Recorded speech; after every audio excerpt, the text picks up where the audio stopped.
take them long, God knows. Yours, Peggy. Isn't it Mrs. Potter? I don't know for it. Second-hand you did went down 1,000.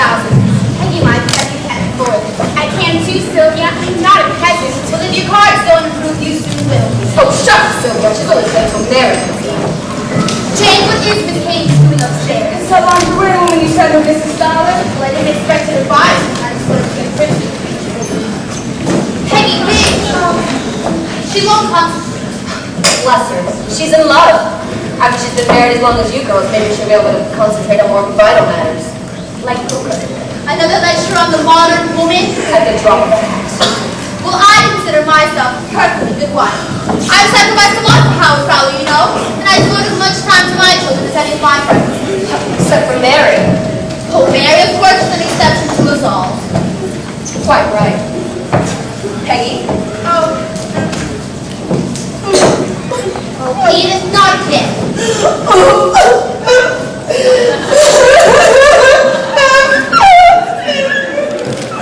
It's the morning sickness. Eat the whole darn day. You know, this is positively the last time I go through this lousy business Friday, man. If men had to bear babies, there would never be More than one child in a family. I wish I were having a baby. It's a shame we can't afford him now. Oh, my heart got too unswallowed. Wait till you've had 4, Peggy, and wish you never gotten past the bees and flowers. Oh, poor frightened, bewildered Madonna. Oh, I am devoted to Edith Potter, but she does get me down. You'd swear she was having a hard time. Dr. Riggs says she's like shelling peas. She had to go through what I went through. Nobody knows. I was cesarean, you know, but I kept my figure. And I do see I don't think Phelps Potter can hang around. So it's her husband? Oh, Phelps has made passes with all those girls. I do think it's bad taste for a man to make on his wife's friends. I did tell him once, you know, I said, Phelps Potter, the next time you make a grab at me, I'm going straight to Edith. And did you? Certainly not. I would doubt if I don't think Edith like that. Besides, I will say one thing. She's not as dumb as some of my friends. She's on to her husband. But do you think he is on to her? Why, what do you mean, darling? Well, if he can only hear her talk about him. Do we know how men talk about us when we're not around? I've heard rumors. Exactly. You just haven't been married long enough to form a realistic opinion of your husband. Well, if I had one, I'd keep it to myself. Do you think I'd want anyone in the world to know about the pearls John and I have for money? I'd be too proud. All over here. Oh, Lord. What happened now? Only a slab deer gets you under bid. I bet you had me on your hands, Sylvia. Why, Edith, I would never say anything behind my friend's back that I won't say in their faces. I said, what a giant. There's no use dieting in my condition. I thought you were to start from scratch. Besides, Mary's got to be the most wonderful cook. She says Mary let her go because she's too extravagant. I think Mary's cook is too homey. Oh, look. Watercress. I might as well eat my way across the front lawn.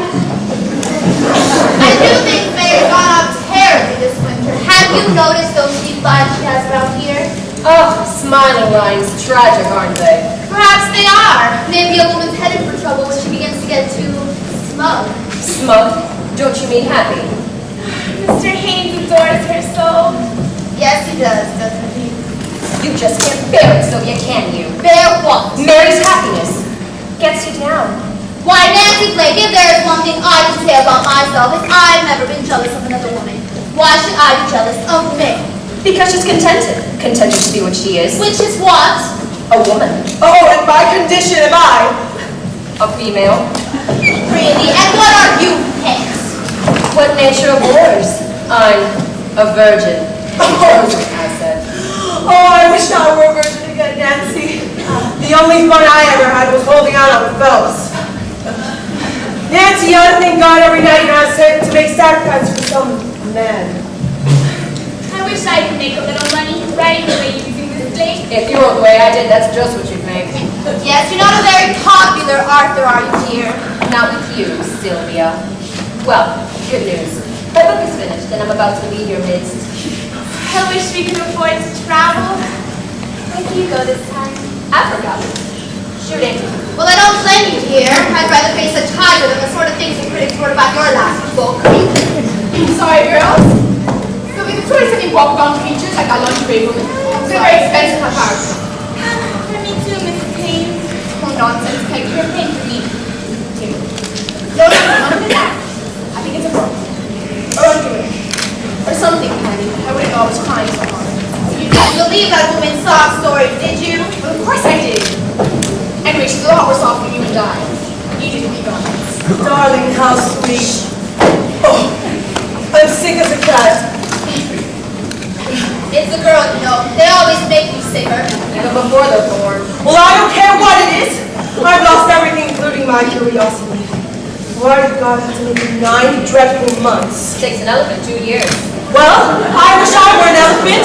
I look like one anyways before I'm finished. And it'd be heaven not to work for 2 years. Oh, Edith is rather trying. But when it's all over, isn't it the grandest thing in the world to help them? Ma'am! Mr. Haynes would have to speak to you on the phone. Oh, no, I can do it. It's my bones, Jane. Stephen's going to come late at the office again tonight. Give him my love, dear. I will.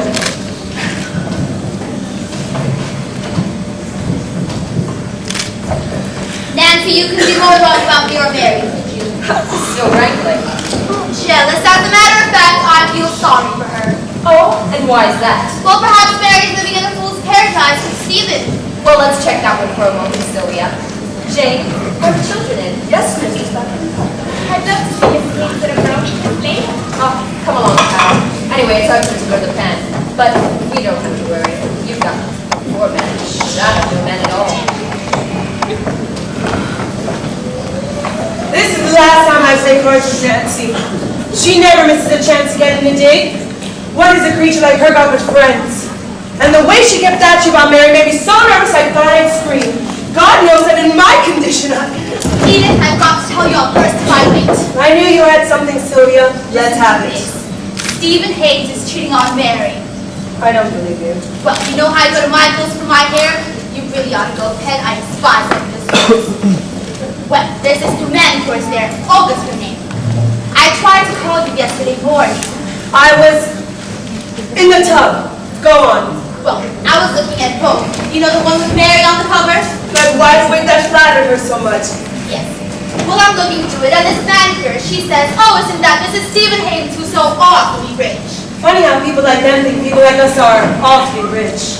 Well, you know how those preachers are, babble, babble, babble, and they never let off for a second. When finally she says, I know the girl who's being kept by Mr. Haynes.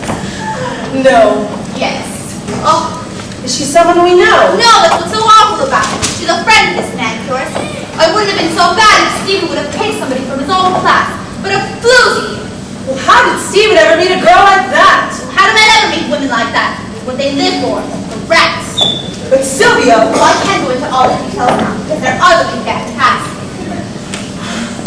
I adore Mary. I worship her. She's my dearest friend in all the world. Well, Sylvia, feeling better, I see. Meaning what? Must have been a choice piece of gossip. You Yes. look so relaxed. Were you listening at the door? Mrs. Bowder, we were in the nursery.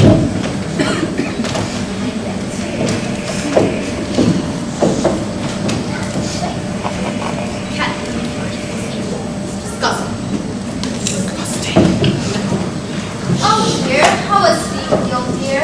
Give my love. I did, but Stephen's not so well, Sylvia. Oh, there's nothing troubling Stephen, is there? Oh, no, he's just been working too hard, that's all. Well, are you sure it's working on a beautiful brunette? Stephen? Oh, Sylvia. Well, Stephen is a very attractive man, you know. Isn't he? I can't imagine why he hasn't left me. This glamorous creature long ago. Sylvia, Mary, you do sound smart. Oh, let me be, Nancy. How can you be too sure what you believe in most? Well, I wouldn't be sure of the Apostle Paul. I always told Howard, if you ever manage to make a fool out of me, I'll get what I deserve. And you certainly will. So, Sylvia, what exactly did you mean when you said that Mary here was living in a fool's paradise? What? Nancy, don't be absurd. Oh, Mary, darling, I was simply making a Nancy Blaze wisecrack about marriage. I said that sometimes a woman's paradise is a fool's paradise. Well, that's not bad, is it, Nancy? I'll send you whatever I'm living in, I like it. Mary, darling, how do you like my nails? I got it at this new place, Michael's, with this new manicurist there, Olga. It's called Jungle Red. Just to think for tearing your friends apart. My Nancy Blake, I'll be damned if I let you ride me anymore. Now, Sylvia, Nancy's just being clever too. Well, she thinks to crack me and everything, even my nails. Well, that is very true. Michael's always on the red. All red. All between your means, Sylvia. I'm pretty lucky to meet you. Really, darling? Well, you know what they say. Lucky in cards.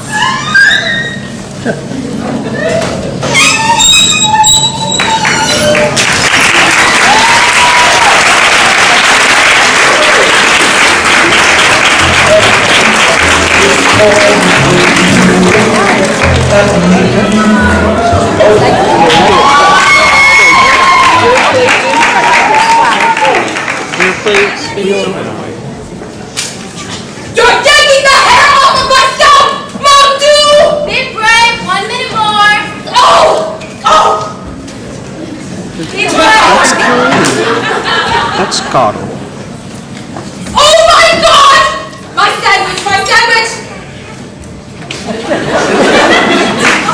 I was in here. Hi, Captain Lodge. Guess who I am? Must have chopped his ears so cracked in my mouth. I was half cracked that you put this glove on me. Who is that? Karen. Who? Karen. Does she know me? Everyone knows you, Countess Lodge. You have society problems almost every day. I suppose you went to one of my parties.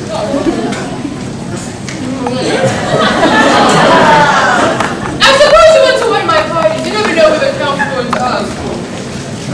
For the aristocrat won't do as he's democratic. I've seen the Count. He's awful handsome. What does a mud mask do for you? Tight.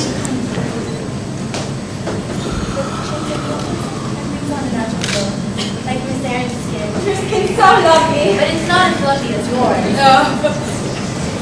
I suppose it would be good for a woman my age. You mustn't talk as if you were so old, Countess dear. Well, after all, I'm 45. Oh, you're not dead over 40. Well, Haven't you sent down some soft ear cuts? my last divorce took off 10 pounds. I think I'll have a fun.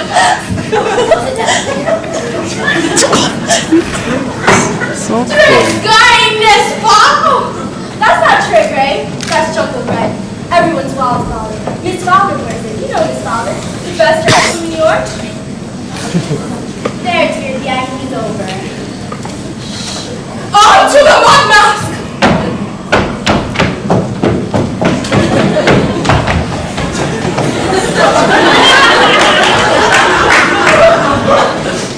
So, as I say, I woke up this morning, and for no reason, I put the time to change my hair.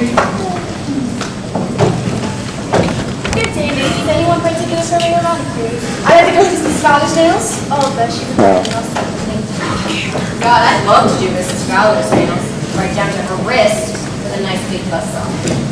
Sylvia's alright. She's a good friend to me. Underneath what? Nancy, you don't know your friends now. Is that the big idea coming here? You're humoring Sylvia. You know, you did hurt her. I had our over at lunch today. Nancy, am I getting old? Put that into your head. Sylvia, Tell me the truth. beauty is in the eye of the beholder. Oh, so that's right. It's just scary for you. You still feel wrinkles creeping in? Times so nice. When that first came of whiting your hair? It's the way you feel about autumn.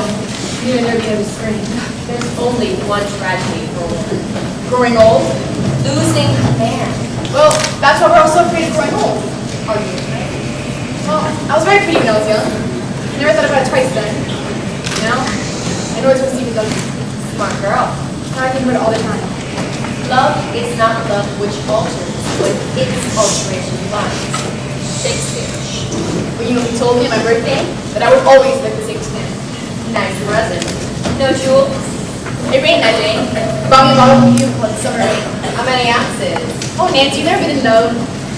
Says who? Have you? Yes. Well, But you never told me. Well, you never asked. Neither did he. Here, innocent. The books my readers have been waiting for with such marked apathy. All the dead ladies, originally called From the Silence of the Womb. This way, ma'am. Pardon me. This way. Well, what's it about? Women I dislike. Ladies. Oh, Nancy. Soak it, please. No good? Parting shot. Well, I'm off. Off? To Africa. Oh, but not today. I knew if I told you you'd scurry around, do things, a party, streamer baskets of sour fruit, not nearly as sour as the grommets your girlfriends would have given me. But for my sake, don't move. No tears. Just soak it. Goodbye, Nancy. I'll miss you. I doubt it. Practically nobody ever misses a clever woman. Funny.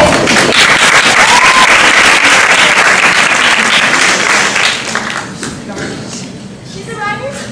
I wonder how those writers pick up those plots. I guess the plot part is not as hard as the ending. No, Miss Fowler, she sent me 3 crimes this week. No, the Countess Gosh? Well, she inherited this fortune from her first dead husband and I don't know.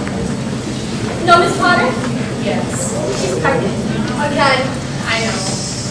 No, Miss Susan Hayes? I certainly do. Well, I guess Miss Fowler just told you about her. She feels awfully sorry for her. Oh, she does. Well, I don't. You wouldn't agree with Crystal Allen. Crystal Allen? Yes, Crystal Allen, the one that's living with Mr. Hayes. Did I hurt? Miss Potter says that gets her unborn children to see on it. Whoever said that? Oh, I thought Miss Fowler told No! Oh, well, then you will be interested. See? She's a close friend of mine. Terrible man child. She used to work at Sarah, consulted IBU before I got back. That's how she met him. Met Stephen Hayes. Yes. It was a couple months ago. It was an awful rainy day, I remember. Us girls were busy. So, this gentleman, he walks up to the counter, serious type, pretty tough. Chris, he asks, what kind of perfume do you have? And Chris went out to him and says, what type of room gold? See, the sitting room thing, she's just trying to sell him a picture. Summer, rain. Well, then she asks, is she young? He says no.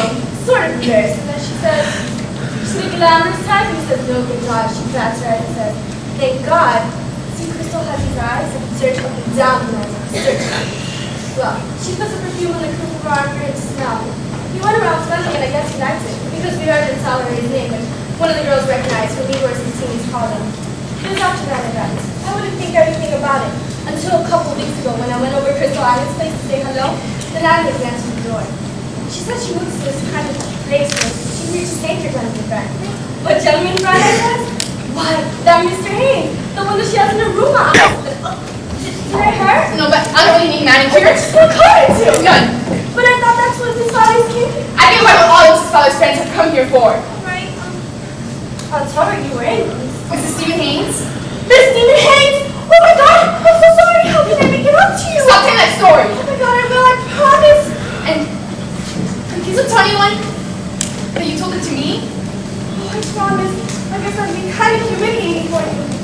Miss Hayes, I'm kind of glad you know. I mean, Cassandra, she's terribly pretty, girl. She's terribly clever. I mean, how are you and how to get her away from Mr. Hayes? Thank you. Good day.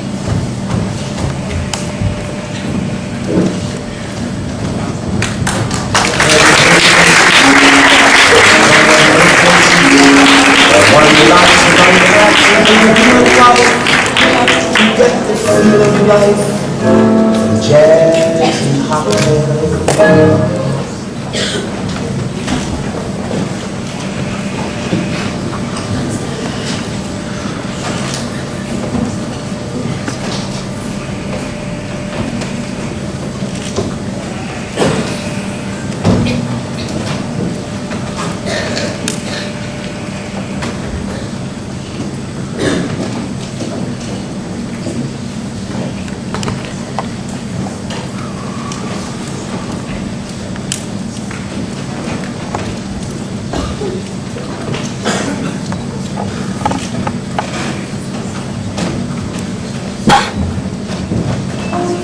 You looked like you needed a cup of tea when you came in there. Oh, I do.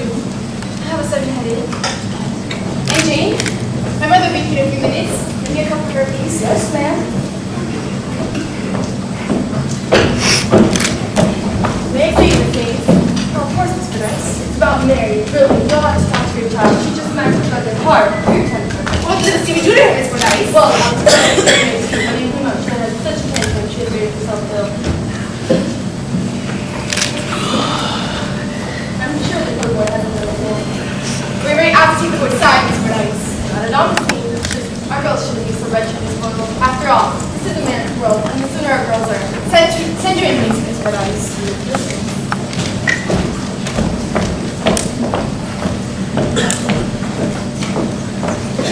Oh, do you ever understand it?